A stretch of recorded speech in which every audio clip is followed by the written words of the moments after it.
Season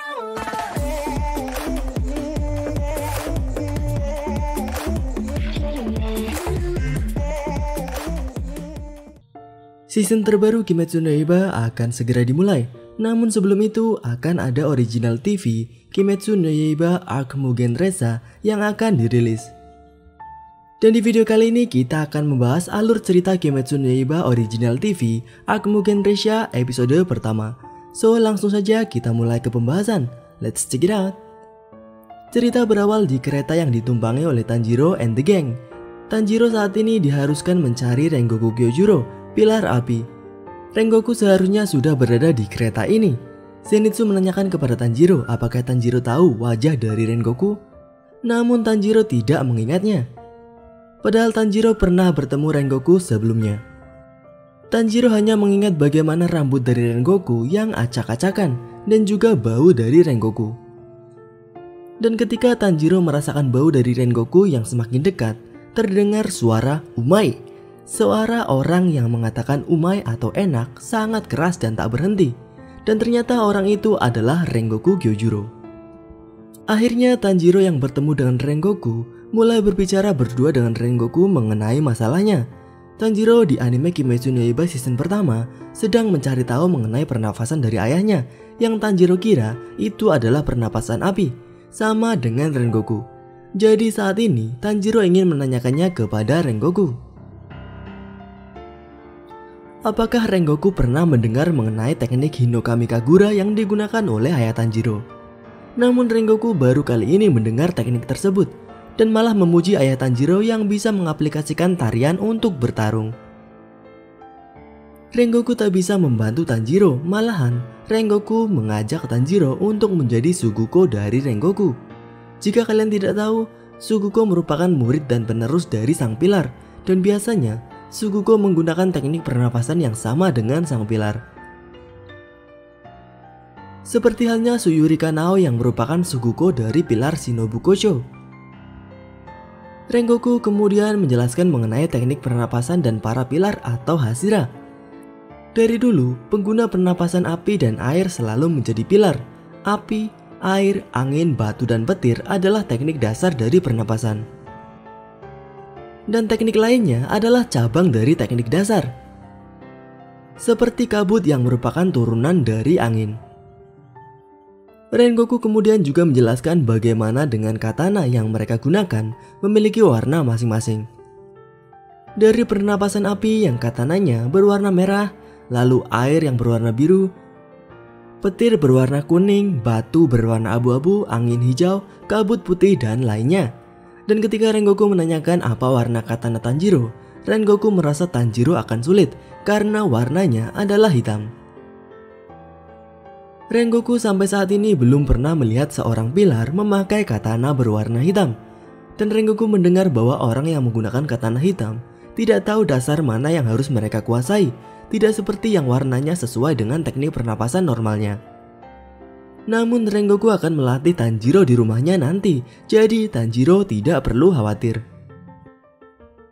Dan di sebelah kursi Tanjiro dan Rengoku ada Zenitsu yang mencegah Inosuke untuk keluar dari kereta. Inosuke ingin keluar dan balapan dengan kereta. Rengoku yang melihat Inosuke ingin keluar mengatakan sebaiknya untuk tidak keluar, karena mereka tidak tahu kapan para iblis akan muncul di kereta. Menurut Rengoku, lebih dari 40 orang di kereta telah hilang, dan para Demon Slayer yang diberikan misi di kereta ini juga turut menghilang. Dan ketika ada konduktor yang mengecek tiket, di belakangnya ada iblis yang akhirnya muncul. Rengoku yang melihat iblis tersebut langsung berdiri dan bersiap menggunakan tekniknya. Rengoku menggunakan teknik pertama. Teknik tersebut bernama Ichi no Kata Shiranui. Dan dengan sekali tebasan, iblis tersebut langsung bisa dikalahkan. Tanjiro, Zenitsu, bahkan Inosuke kagum melihat teknik Rengoku dan ingin menjadi murid dari Rengoku. Dan setelah melawan iblis karena perjalanan yang cukup jauh, keempat Demon Slayer ini tertidur. Dan di sisi lain, di atas kereta muncullah iblis yang sangat kuat, iblis Kagen no Ichi, Enmu. Dan di dalam kereta di tempat konduktor yang sebelumnya mengecek tiket Tanjiro, ternyata konduktor tersebut disuruh oleh iblis Enmu. Terlihat hanya tangan Enmu yang berada di depan konduktor tersebut. Selain itu, ada 4 anak-anak di dekatnya. Si konduktor yang menidurkan Tanjiro dan lainnya ternyata ingin masuk ke dunia mimpi agar bisa bertemu istri dan anaknya yang telah mati. Iblis Enmu ini memiliki teknik yang bisa menidurkan orang dan membuatnya masuk ke dunia mimpi. Dan keempat anak-anak tadi disuruh untuk mengikat Tanjiro dan lainnya bersama dengan mereka. Masing-masing terikat satu sama lain. Anak-anak yang terikat dengan Tanjiro dan lainnya juga ikut tertidur. Dan di dalam dunia mimpi, Tanjiro masuk ke dunia mimpi di mana keluarganya masih hidup. Kemudian Rengoku ke dalam dunia mimpi di mana dirinya baru menjadi seorang pilar. Dan Zenitsu di dunia mimpi di mana dia bersama dengan Nezuko. Sedangkan Inosuke berada di dunia mimpi di mana dia menjadi bos yang mengatur Tanjiro dan lainnya. Mimpi-mimpi yang indah bagi semuanya. Lalu apa tugas anak-anak yang mengikat diri mereka dengan Tanjiro dan lainnya? Di sisi Enmu mengatakan bahwa tak peduli seberapa kuat seseorang, keinginan dan hasrat manusia datang dari hati. Dan Enmu hanya perlu menghancurkan spiritual core di hati mereka dengan masuk ke dunia mimpi. Dan jika Enmu berhasil menghancurkan spiritual core seseorang, maka orang tersebut hanya akan seperti mayat berjalan. Dan tentu saja mudah dibunuh.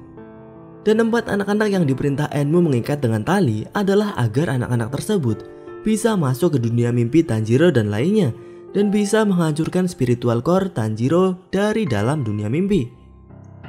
Dan sekarang Tanjiro dan lainnya sudah masuk ke dunia mimpi yang indah dan mereka tidak akan bisa bangun kembali. Dan itu adalah apa yang seharusnya diinginkan oleh Enmu.